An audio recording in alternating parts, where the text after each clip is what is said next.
गणतंत्र दिवस के अवसर पर पूरे क्षेत्र से आए हुए सभी सम्मानित लोग, यहाँ के जिला पंचायत सदस्य जनाब साजिद खां, पूर्व प्रधान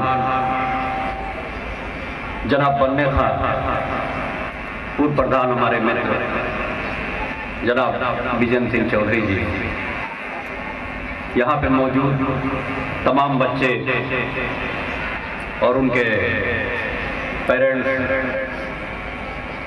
टीचर्स, आप सबको गणतंत्र दिवस के शुभ अवसर पर मैं सबसे पहले आप सबको बधाई देता हूँ, हार्दिक शुभकामनाएं देता हूँ। ये शिक्षा का प्रांगण है। 26 जनवरी गणतंत्र दिवस के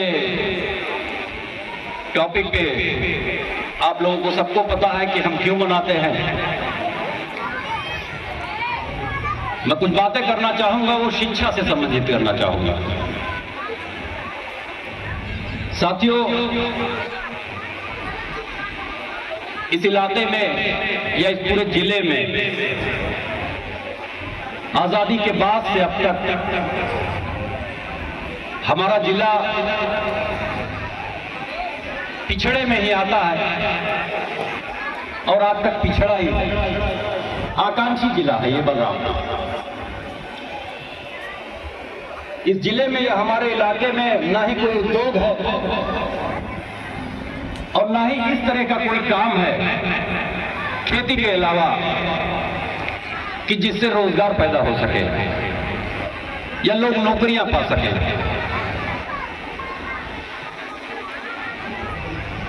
ऐसी स्थिति में आपके पास एकमात्र हथियार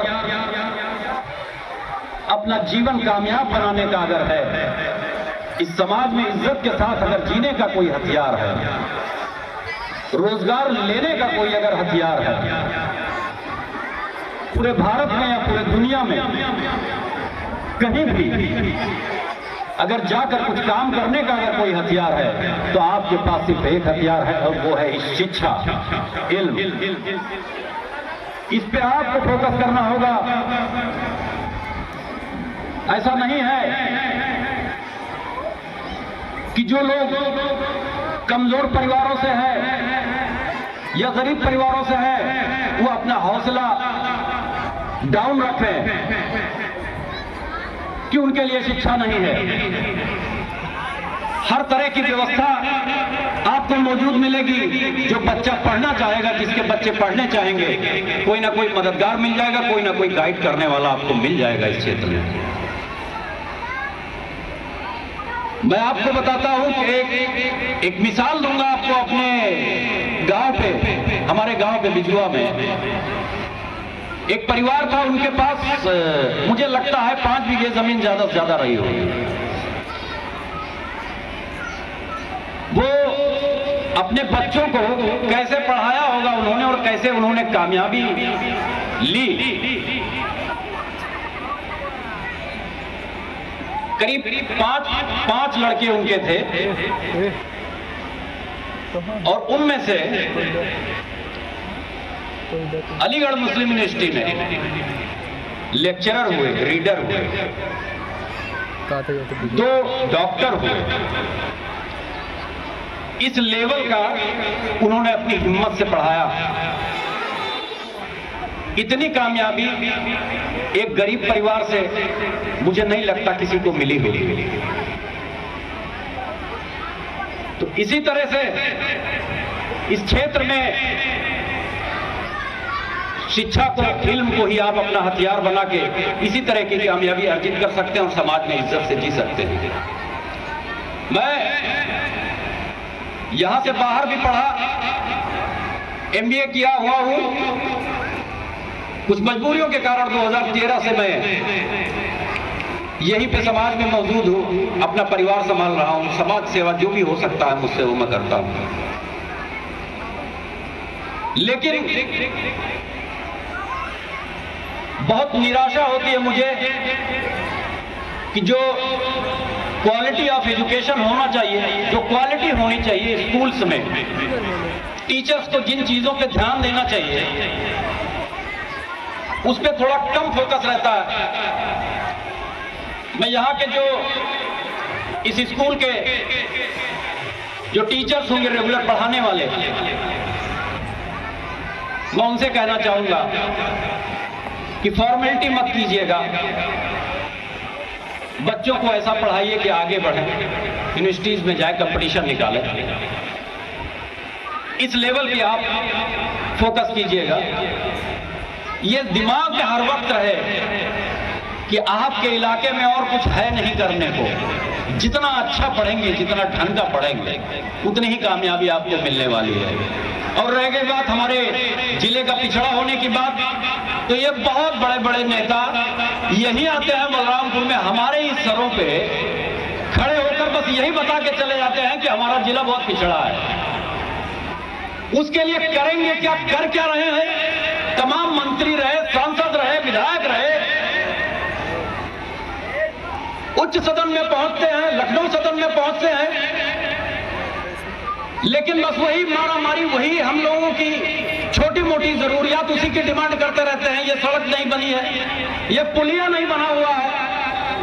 आज तक हम आजादी के बाद से अभी तक यही अटके हुए हैं। कोई उच्च क्वालिटी की किसी तरह की कोई व्यवस्था यहां से बलरामपुर तक आप चले जाइए, हमको नहीं मिलेगा।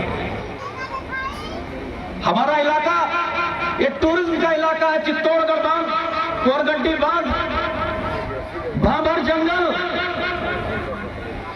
इसको भी ध्यान नहीं आता इन बड़े नेताओं की कि इसी को डेवलप कर दे, कुछ रोजगार बढ़े। जंगल पे ही ध्यान दे लें। और तो और सेंचुरी घोषित कर दिया। अगर कुछ रोजगार इस थारू क्षेत्र में था, पत्थरों का काम होता था, मछली का काम होता था, वो भी चला गया। सेंचुरीज ने ले लिया इस पूरे इलाके को, सेंचुरीज में ले लिया, अच्छी बात है, तो टूरिज्म में डेवलप करते। लेकिन ये हमारी आहें हैं, शिकायतें हैं, हम किसको करें? हमको बस वोट दे देना है किसी को, किसी की सरकार बनवाने में, किसी जात बिरादरी के नाम पे, किसी को हराने के लिए, किसी को जिताने के लिए, यही चल रहा है। कोई ढंग का काम बड़े नेताओं से यहां हो नहीं रहा है। और हम लोगों की क्या औकात है? हम लोग तो भाई बड़े सांसद हुए, विधायक हुए, किसी को जिता के भेज देना है, यही कर सकते हैं हम लोग, और क्या कर सकते हैं? बहरहाल आपको अपना जीवन खुद ही देखना है। अपनी जिंदगी कैसे सही करेंगे, समाज में आपकी इज्जत कैसे बढ़ेगी, आपके पास और कुछ सोचने का कुछ है ही नहीं। तो बच्चों, मैं आपसे कहना चाहूंगा कि दिल लगाकर पढ़िए और ऐसा पढ़िए कि नाम पैदा कीजिए इस इलाके का। जाइए सिविल सर्विसेज की तैयारी कीजिए, मेडिकल में जाइए, इंजीनियरिंग में जाइए, IIT निकालिए, नीट निकालिए। खुशी होती है जब यहां से कोई बच्चा सिलेक्ट होता है। IAS PCS में तो पूरे इस इलाके में पेटपड़वा बेल्ट में बस मुश्किल से 2-3, 1-2 हमारे परिवार से 1-2 जगह और, दैट्स इट, बस यही खत्म हो जाती है कहानी। लेकिन इस बीच काफी उम्मीदें जगी हैं। बहुत सारे बच्चे अपने इलाके के नीट निकाले, MBBS निकाले हैं और भी सेक्टर्स में जा रहे हैं। मैं छोटे बच्चों से ये कहना चाहूंगा कि बेटा, पढ़ो तो ढंग से पढ़ो, वरना मत पढ़ो। हल्की फुल्की पढ़ाई करोगे, हाई स्कूल करोगे, इंटर करोगे, तो मजदूरी भी नहीं करोगे, वो भी नहीं कर पाओगे। पढ़ो तो ढंग से पढ़ो, ऐसा पढ़ो कि कुछ ना कुछ कंपटीशन निकाल के आगे बढ़ो और अपना जीवन कामयाब करो, सफलतापूर्वक। इसी के साथ मैं यहाँ के प्रबंधक समीउल्लाह साहब को बहुत बहुत मुबारकबाद पेश करना चाहूंगा, बहुत बहुत बधाई दूंगा उनको कि इस क्षेत्र में अच्छी क्वालिटी का एजुकेशन वो दे रहे हैं। और इतने सारे बच्चे देख के इस अंदाजा लग रहा है कि यहाँ की पढ़ाई अच्छी होगी और यहाँ के टीचर ध्यान दे रहे हैं। मैं सबको मुबारकबाद देता हूँ। बहुत बहुत शुक्रिया, बहुत बहुत धन्यवाद आपका, बहुत बहुत शुक्रिया। धन्यवाद सर। इसके बाद